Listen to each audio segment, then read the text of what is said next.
Total হচ্ছে 770 কোটি টাকা, যেটা আগের বারের তুলনায় প্রায় 3.8% বৃদ্ধি পেয়েছে।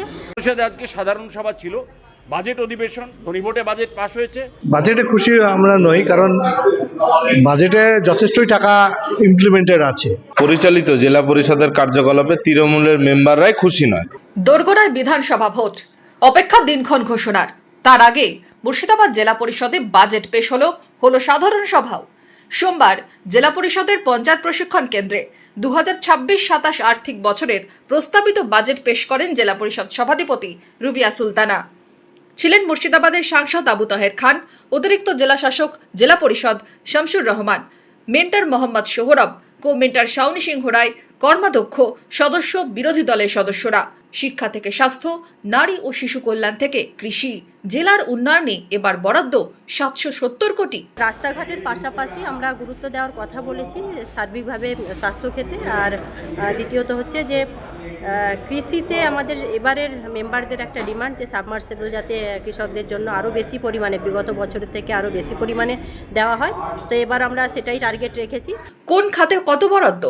মুর্শিদাবাদ জেলা পরিষদ সভাধিপতির দাবি, জনস্বাস্থ্যে 114 কোটি, কৃষিক্ষেত্রে 30 কোটি, শিক্ষায় 53 কোটি, শিশু ও নারী কল্যাণে 23 কোটি, বনভূমিতে 2 কোটি, বিদ্যুতে 13 কোটি টাকা, পূর্ততে 356 কোটি, অর্থে 167 কোটি টাকা বরাদ্দ হয়েছে।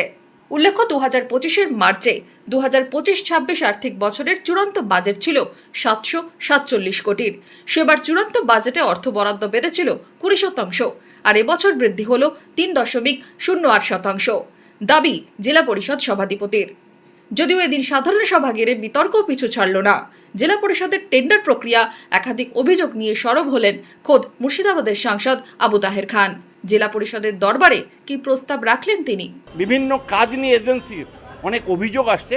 আমি জেলা পরিষদের কাছে প্রস্তাব রেখেছি, যে এজেন্সি জেলা পরিষদে কাজ নেবে, সঠিক সময়ে কাজ তুলবে না, নিম্নমানের কাজ করবে বা তার অন্যান্য দীর্ঘদিন ধরে সে কাজ ফেলে রাখবে, সেই সব এজেন্সিটিকে চিহ্নিতকরণ করে অবিলম্বে ব্ল্যাক লিস্টেড করা হোক।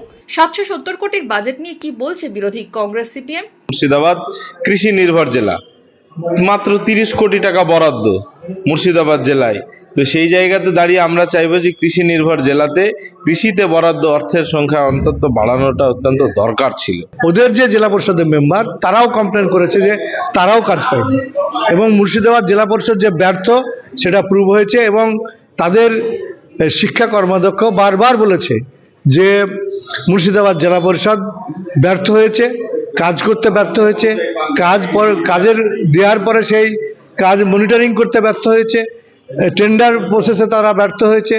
আজকে তারা কন্ট্রাক্টররা আজকে তারা মাথায় চড়ে উঠে বসেছে, তারা কাজ করতে পারছে না। তারা জেলা পরিষদের যারা সদস্য তাদের ঊর্ধ্বে উঠে গেছে। জেলা পরিষদ ফেল, জেলা পরিষদ বিভিন্ন কাজের ক্ষেত্রে ফেল, এটা আমাদের স্বীকার করেই নিতে হবে। আমাদেরও প্রশ্ন, আমরা একাধিকবার এর আগে আমরা বলে এসেছি যে জেলা পরিষদ ঠিকঠাক কাজের সঙ্গে নাই, উন্নয়নের সঙ্গে নাই, এরা ফেল করছেন। ফলে ওনারাই স্বীকার করলেন যে আজকে ফেল করেছে। পেশ হলো বাজেট, অভিযোগ বিতর্ক বহাল থাকলো জেলা পরিষদের সাধারণ সভায়। ওপেন টেন্ডারের অভিযোগ নিয়ে কি দাবি করলেন সভাধিপতি? কম্পিটিশানে কাজ হয়তো জেলা পরিষদের সব ওপেন টেন্ডার কম্পিটিশানের কাজ। অনেক মেম্বাররা হচ্ছে যে অনেক কন্ট্রাক্টররা হচ্ছে 3-4টে করে কাজ নিয়ে বসে থাকছে কম্পিটিশানে, সেক্ষেত্রে তারা নিজেরা ডিলে করছে। তো এটা স্বাভাবিকভাবে আমারও একটা কথা যে এটা যদি রেজুলেশনের মাধ্যমে যে একটা কন্ট্রাক্টর দুটোর বেশি কাজ পাবে না, তাহলে আমার মনে হয় খুব ভালো হয়। এটা আমি নিজেও চাই।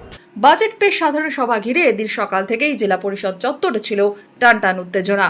বহরমপুর থেকে রামচন্দ্র বিশ্বাসের রিপোর্ট, ইমাজিন কমিউনিটি মিডিয়া।